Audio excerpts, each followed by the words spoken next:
Hello students, this is a biology lecture for O levels, and in this lecture we will discuss about respiration.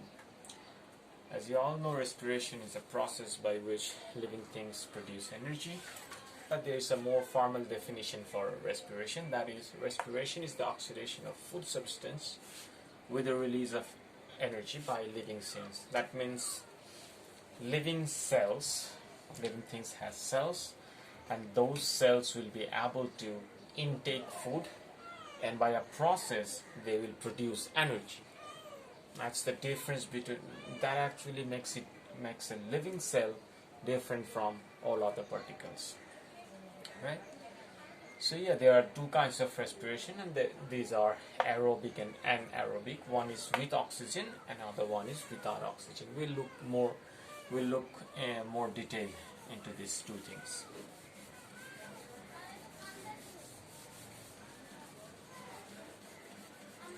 Aerobic respiration is the respiration that we are more familiar with. Aerobic respiration, that is happening every time inside our body. Okay, right now my cells are breaking down food molecules and producing energy. All right. The formula for aerobic respiration is it will take food and it will combine with oxygen, and it will produce carbon dioxide, water, and a lot of energy. And this energy is vital for the survival of living beings. Let's make it more like a chemical equation. We can change this food with this formula, C6H12O6, and you already know that this is the basic formula for, glucose. Alright? And we can change this oxygen with O2. Yeah, so this is the formula for respiration. You may need to balance it. You can put a 6 here, a 6 here, and a 6 here. So this is the formula, balanced equation for the process of respiration. Glucose, which is food molecules, combining with oxygen, producing carbon dioxide, water, and a lot of energy. This is the example of aerobic respiration, because here food is broken down with the help of oxygen. All right, so why do we need this energy? What do living things do with this energy? What do you think? What is the purpose, what is the usefulness of this energy? There are numerous use of energy. First, you see our heart is beating all the time. Why do you think this energy comes from? In order for the heart to pump, it requires energy. Why do you think the energy comes from? This is this energy. So we need energy for our heartbeat. The lungs, they are also moving, isn't it? Breathing, for the breathing process, we also need energy. What about plants? What do they do with that energy? Respiration occurs in plants and animals, in both. All right, because plants also require. What do they do with that energy? They absorb minerals. They absorb minerals through roots. So the roots need energy to absorb minerals and water from the soil. What else do we need energy for? This process, proteins, right? How do we actually grow up? How do we grow bigger in size? It's the protein molecules. As our body has more and more protein molecules, we grow up. That's why our parents say to eat lots of protein when we are in that growing stage. How does the body make proteins? Amino acids plus amino acids. You know this thing, you did it in the previous chapters. Lots of amino acids joining together lots of amino acids joining together, and they produce lots of amino acids produce a protein molecule. To join these amino acids, you need energy. That energy is also, we get that energy from this respiration. So we need energy for building, we need energy for building proteins. For growth, for our growth, we need energy. And everything happening inside our body. Okay, to move our muscles, we need energy. These are very easy examples. To move our muscles, to talk, to do anything, we need protein molecule. We need energy. All right. So next. So this is about aerobic respiration. Next, we will do a small analysis. We will do a small analysis. 1 mole of glucose. If you break this down, if a cell break this 1 mole of glucose completely, then it will produce. It has the ability to produce a 30,000 joule of energy. No, it's not 30,000, it's 3,000 kilojoule. 1 mole of glucose will produce 3,000 kilojoule of energy. Now, as the respiration occurs inside my body, I don't need all this energy, 3,000 kilojoule of energy right now. Right? Respiration is occurring all the time inside my body. There's a huge amount of energy. I don't need all this energy.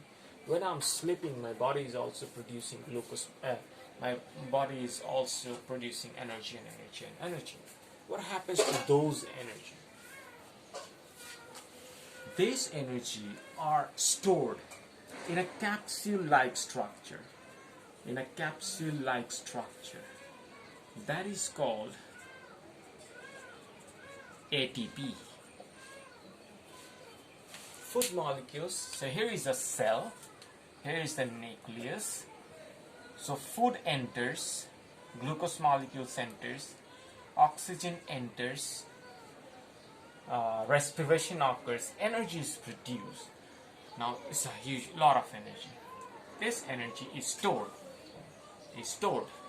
as a capsule-like structure, and that is called ATP. The full form of ATP is adenosine triphosphate. So this capsule-like structure can store energy, and when required, this ATP, this capsule-like structure,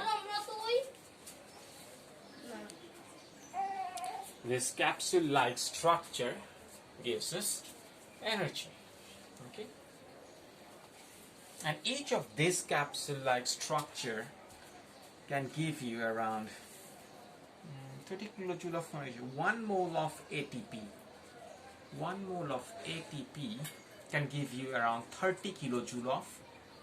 1 mole of ATP gives you 30 kilojoule of energy.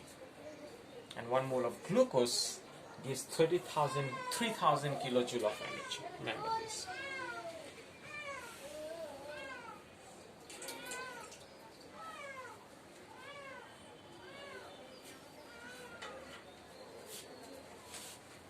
I'll give you another set of information, and with that we will do our analysis. Let's erase this part. During aerobic respiration, 1 mole of glucose is broken down, and it gives around 38 moles of ATP. It gives around 38 moles of ATP. And remember, 1 ATP contains 30 kilojoule. So if I have 38 moles of ATP, this gives me 38 into 30. I don't have the calculator with me right now. I can do it here. 38 into 3. 4, carry 2, 3, 0, 6, 2, 7,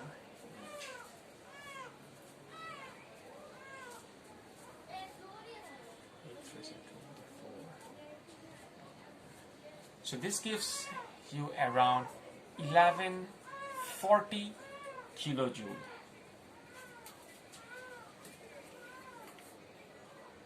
Yeah.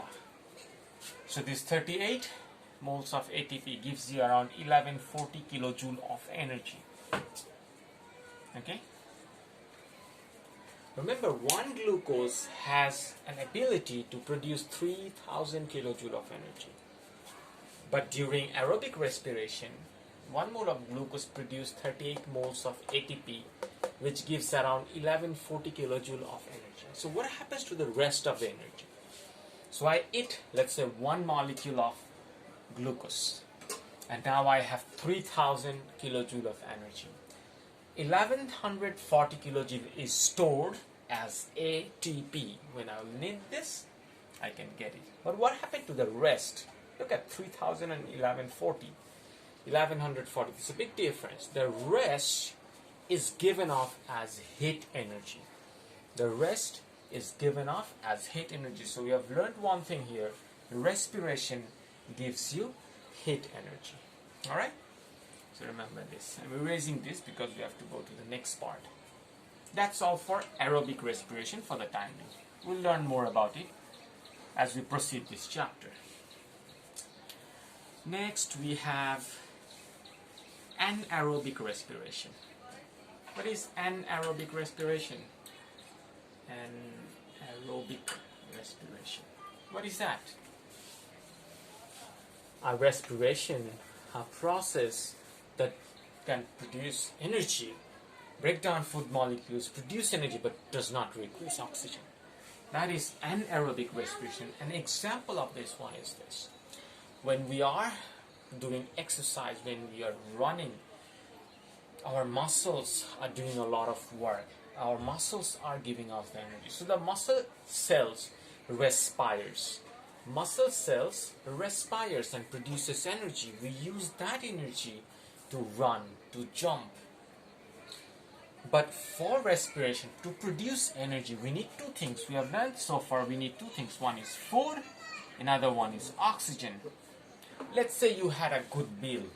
Okay, so you have enough food molecules inside your body. You have enough glucose molecules.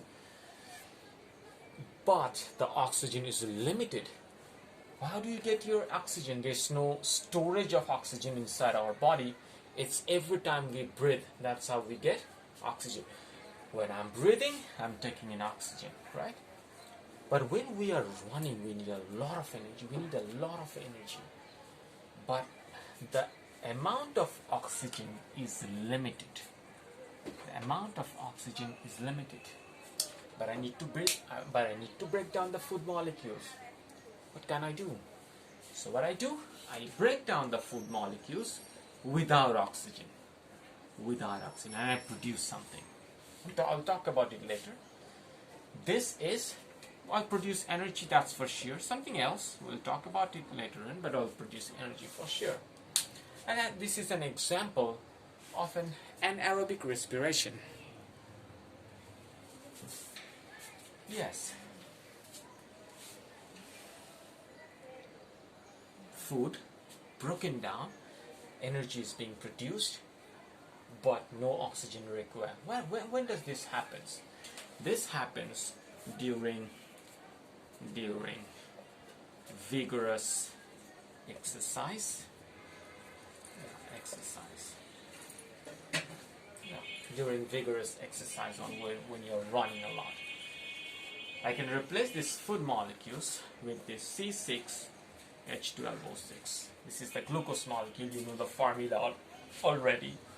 Remember, during aerobic respiration, we had carbon dioxide and water, but now we have, what do we have? We have something called lactic acid. Lactic acid. And the amount of energy is less. Remember this. The amount of energy here is less. When we have aerobic respiration, the amount of energy is huge. But here, anaerobic, the amount is not that much. But still, the small amount of energy is necessary because I'm doing exercise and I need a lot of.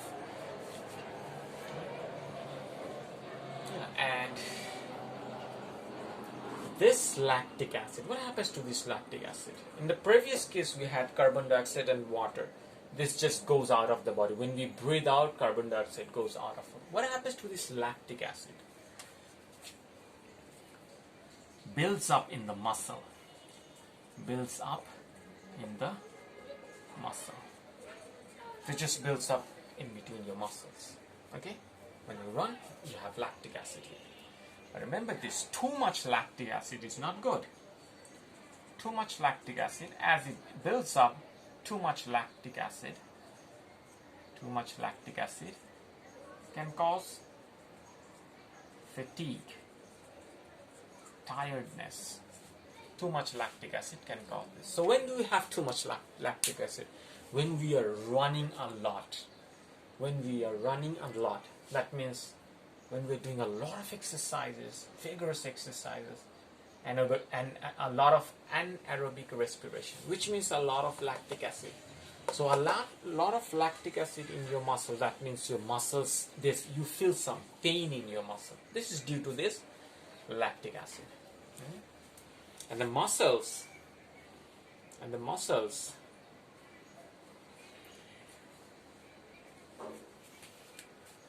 is said to have a situation which we call oxygen debt, lack of oxygen.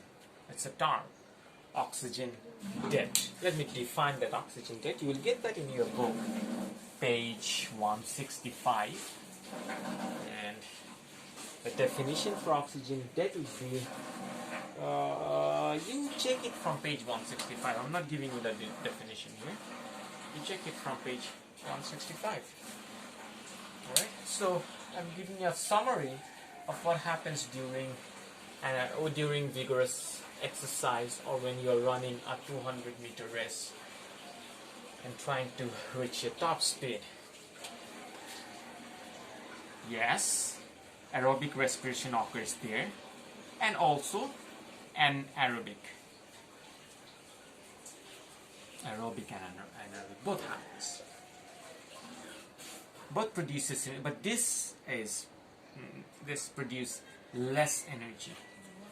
This produce less energy, and this one produce a lot of energy.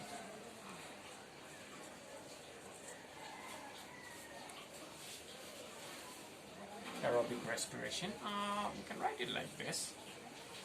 Let's say we have glucose broken down by aerobic respiration, and we also have here glucose broken down by anaerobic respiration.